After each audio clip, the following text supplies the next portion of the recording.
అన్ని జాగ్రత్తగా కట్టి పెట్టుకోండి మీరు.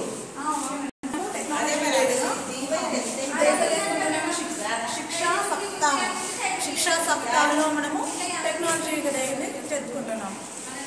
మన పిల్లలు చాలా బాగా ప్రిపేర్ చేశారు కదా అన్నీ. ఇదేంటి ల్యాప్టాప్. ఓకే, ల్యాప్టాప్ అంటే కంప్యూటర్స్లో టైప్స్. ఆ కంప్యూటర్ టైప్స్లో ఒకటి ల్యాప్టాప్. ఇదేంటి డెస్క్టాప్ కంప్యూటర్. ఓకేనా, ఏంటి డెస్క్టాప్ కంప్యూటర్. ఇవేంటి social networking sites. Social networking sites అంటే తెలుసు కదా మనందరికీ. యూట్యూబ్ వాడుతుంటారు మీరు, నెక్స్ట్ వాట్సాప్ కూడా యూజ్ చేస్తున్నాం మొబైల్లో. ఇదేంటి లింక్డ్ఇన్ అనేసి ఒకటి వెబ్సైట్. ఫేస్బుక్ అంటే టిక్టాక్, ఇన్స్టాగ్రామ్. ఇవన్నీ ఏంటి మనకి social networking sites. So social networking sites నుంచి ఏం చేస్తాం మనం? కమ్యూనికేషన్. వైఫై. ఇదేంటి వైఫై. సో వైఫై ఉంటేనే మనకు ప్రపంచంలో ఏం జరుగుతున్నా కూడా అన్నీ తెలుస్తాయి. వైఫై కనెక్షన్ ఉంటేనే.